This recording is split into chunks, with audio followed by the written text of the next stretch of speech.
Čau! Mani sauc Inga Šnuka, jeb Hilariona, un šodien paskatīsimies, ko tad mums sola novembris, ko novembris mums ir sagādājis.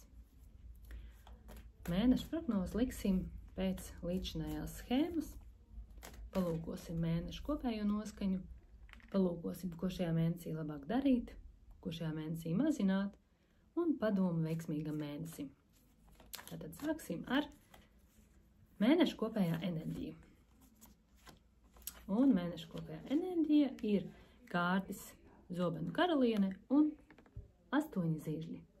Tātad kopējā enerģija rāda, ka šomēnes būs ass prāts, daudz dažādu ideju, pie tam tās idejas būs tādas, kuras spēsi pamatot, spēsi pateikt, kāpēc tās ir iespējams labākās idejas, un tā būs arī tāda gatavība apzināties, kas ir tie soļi, kas ir veicami, lai šīs idejas varētu realizēt. Tā kā ass prāts un daudz idejas. Vērts izmantot šo mēnesi, pat ja ir kaut kādas lietas, ko uzreiz nerealizēsi, noteikti ir vērtīgas idejas. Tad kaut vai paņem un viņus pieraksti savā pierakstu kladē.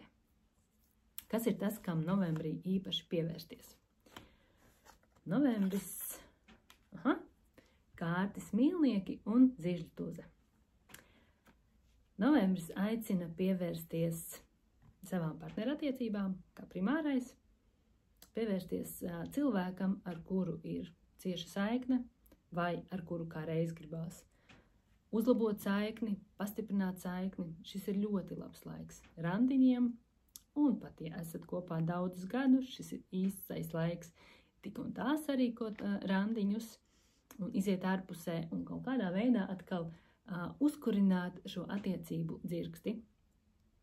Ja mēs pājām mazliet malā no partnerattiecībām, tad šī kārts arī kā reiz vēl stāsta par to, ka šis ir ļoti labs laiks likt uzsvaru uz dažādām partnerībām. Vai tas ir jaunu kontaktu dibināšanu, vai tas ir kāda cilvēka uzrunāšana kopējiem projektiem, vai tā vienkārši ir tikšanās, lai kopīgā miedarbībā, kopīgās sarunās rastos dažādas jaunas idejas. Tā kā šis mēnesis kā reiz saka, kāpēc darīt vienam to, ko var darīt kopā ar kādu. Bet, protams, ir vērts izvērtēt, vai tas cilvēks man uzrunā, vai tas ir cilvēks, ar kuru kopā es gribu darīt. Ja jā, uz priekšu. Tiekamies, runājam un organizējam lielas lietas. Kas ir tas, ko novembrī vajadzētu mazināt vai vispār izbeigt? Un šeit savukārt ir kārtis 7 zobeni un saule. Novembris saka, ka šis nav īstais brīdis, kad meklēt dažādus apvedceļus, kad meklēt dažādas schēmas vai kaut kādas mahinācijas, kā sasniegt savu rezultātu. Šis nebūs īstais laiks, lai iekāptu pa skursteni, jo šis mēnesis tiešām aicina būt atklātiem un iziet uz tiešu sarunu, uz tiešiem piedāvājumiem, uz dažāda veidā pārunām aci pret aci. Nevis kaut ko mēģināt aizmuguriski, pa kluso vai kādam nemanot. Un ja mēs atgriežamies atpakaļ pie tā, ko darīt, tad te kārts vēlreiz apstiprina, ja šis ir īstais brīdis iziet uz kontaktu. Nevis meklēt veidus, kā kaut kur pa klusiņam kaut ko izdarīt. Daudz vērtīgāki un daudz arī tādi ražīgāki un arī patīkamāki būs procesi tad, ja mēs darbosimies atklāti un ar tiem cilvēkiem, ar kuriem mums saskan. Un padoms veiksmīgam mēnesim ir 8 kausi un pentaklu tuze. Un šis padoms saka, iet projām no idejas, ka man ir svarīgs pats rezultāts, vairāk šoreiz fokusēties uz ceļu līdz rezultātam.